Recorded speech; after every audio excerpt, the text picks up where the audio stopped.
भगवान। बबीता, सविता और सुलेखा नाम की 3 सगी बहनें थीं। इन तीनों का विवाह हो चुका था, जिसमें बबीता का विवाह एक मध्यम परिवार में रमन के साथ हुआ था और सविता का विवाह अमीर विवेक के साथ हुआ था, जबकि सुलेखा का विवाह गरीब सतीश के साथ हुआ था।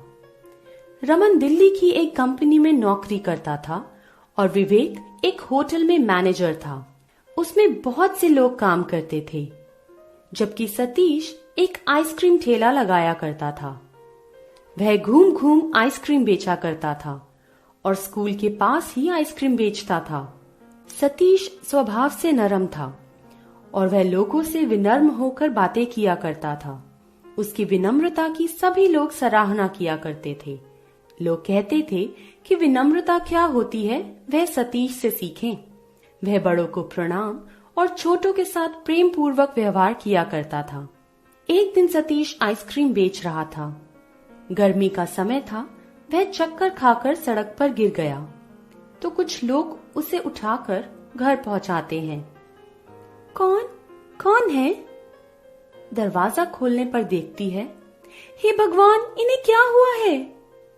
इन्हें ज्यादा धूप लग जाने या कमजोरी के कारण चक्कर आ गया था। इन्हें पानी पिलाएं और डॉक्टर से दवा दिलवा दीजिएगा। आप लोगों का बहुत बहुत धन्यवाद भाइयों, जो आपने एक गरीब की मदद की।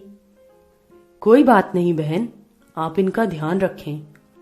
ये कहकर वे लोग चले जाते हैं। फिर वह सतीश की सेवा करने लग जाती है, लेकिन सतीश को काफी कमजोरी हो जाती है, जिस कारण वह ठीक से उठकर चल नहीं पाता और अपनी ठेली आइसक्रीम नहीं लगा पाता। धीरे धीरे उसकी आर्थिक स्थिति खराब हो जाती है और उसके घर में खाने के लिए कुछ नहीं रहता। सुलेखा अपने पड़ोस में रहने वालों से कुछ मदद पाने के लिए जाती है। वह अपने पड़ोसी के घर जाकर उन्हें कहती है, दीदी, कोई घर में है क्या? कौन है? फिर वह आकर देखती है कि उसकी पड़ोसन सुलेखा दरवाजे पर खड़ी है। हाँ सुलेखा, बोलो, क्या बात है? फिर सुलेखा अपनी गरीबी की कहानी सुनाती है। उसकी पड़ोसन कहती है, सुलेखा, अभी तो हम तुम्हारी कोई मदद नहीं कर सकते हैं। हमारी भी स्थिति कुछ ठीक नहीं है। इसी तरह वह और पड़ोसियों के घर जाती है और उसे सभी जगह से ना ही मिलती है। कोई भी उसकी मदद करने को तैयार नहीं होता। तो वह थक हार कर अपनी बहन सविता के घर जाती है और उसके घर का दरवाजा खटखटाती है। कौन है? और दरवाजा खोलती है तो वह देखती है कि उसकी बहन खड़ी होती है। वह बोलती है, आओ बहन, आओ, अंदर आओ, बैठो, बताओ कैसे आना हुआ? बहन, मैं तुम्हारे पास मदद मांगने आई हूँ।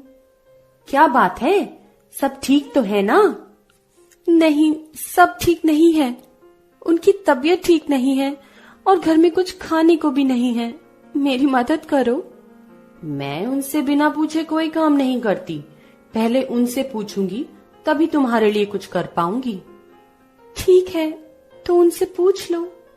फिर सविता अपने पति को फोन करके इस बारे में बताती है, तो उसका पति फोन पर मदद करने के लिए मना कर देता है और कहता है, सविता, तुम कोई बहाना बना दो। अगर तुमने एक बार अपनी बहन की मदद कर दी तो वह बार बार मदद मांगेगी। फोन पर बात तो हो गई, लेकिन अभी वो कह रहे हैं कि हमारे पास तो अभी पैसे नहीं हैं। जब आ जाएंगे तो तुम्हें बुला लेंगे। ये कहकर सविता सुलेखा को जाने को कह देती है। फिर मन ही मन वह सोचती है, क्यों ना मैं अपनी दूसरी बहन के पास मदद मांगू, शायद वह मेरी कोई मदद कर सके। फिर वह अपनी दूसरी बहन बबीता के पास जाती है। अरे बहन, तुम आओ आओ, घर में आओ, तुम्हारा स्वागत है। आज बहुत दिनों बाद मेरी याद कैसे आई? मैं तुमसे कुछ मदद मांगने आई हूँ।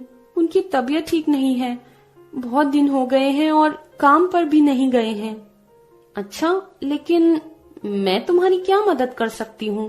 तुम तो जानती हो हमारी भी स्थिति तुमसे छुपी नहीं है। हम तुम्हारी कोई मदद नहीं कर सकते।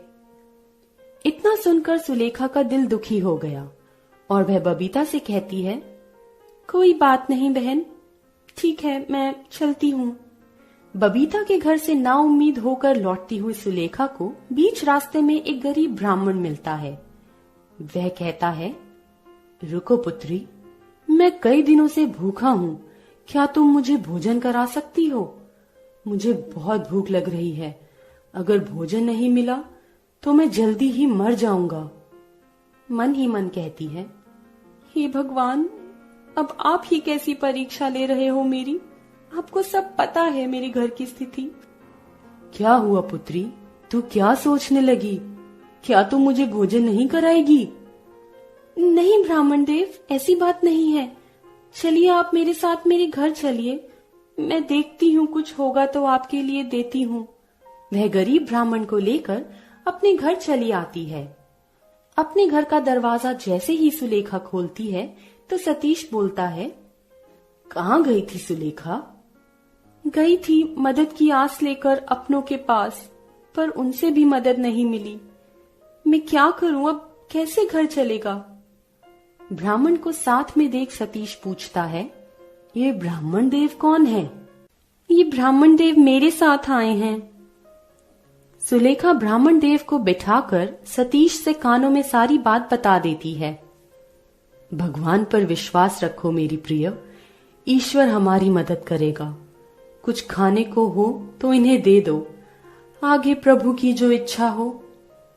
फिर वे अपने हिस्से का खाना उस गरीब ब्राह्मण को दे देते हैं, जिसे खाने के बाद वह ब्राह्मण तृप्त हो जाते हैं और उन दोनों को कहते हैं, हे मानवता के स्वरूप, आप लोग भूखे हैं, फिर भी आपने अपने हिस्से का भोजन मुझे प्रदान किया। तुम दोनों महान हो। जाओ, मैं तुम्हें आशीर्वाद देता हूँ। तुम्हारे घर में कभी भी कोई कमी नहीं पहुंचेगी। मैं तुम्हें एक पात्र प्रदान करता हूँ जो हमेशा भरा रहेगा। जो तुम इससे मांगोगे वह तुम्हारी इच्छा पूरी करेगा। इससे तुम अपनी तथा जरूरतमंद की मदद कर सकोगे। कभी लालच करके इसका दुरुपयोग नहीं करना। यह कहकर वे गरीब ब्राह्मण एक देव के रूप में प्रकट होते हैं और उन्हें आशीर्वाद देकर अदृश्य हो जाते हैं। यह सब देख दोनों बहुत खुश होते हैं। उस पात्र की सच्चाई को जानने के लिए सुलेखा पहले घर का सामान आदि प्रकट करने की इच्छा प्रकट करती है। कुछ ही देर में वह पात्र घर का सारा सामान प्रकट कर देता है। फिर वह वस्त्र, धन आदि की इच्छा प्रकट करती है, जो शीघ्र ही पूरी हो जाती है। यह सब देख दोनों बहुत खुश होते हैं और अपने घर के मंदिर में जाकर भगवान को धन्यवाद कहते हैं। फिर सतीश भी कुछ दिनों में ठीक हो जाता है और वह अपने काम पर जाने लगता है, और उसे रास्ते में कोई भी जरूरतमंद दिखता वह उसकी मदद जरूर करता। अब सुलेखा और सतीश का जीवन बहुत सुख में चल रहा था। जो भी जरूरतमंद होता है वह उनके द्वार आता तो कभी भी खाली हाथ नहीं लौटता।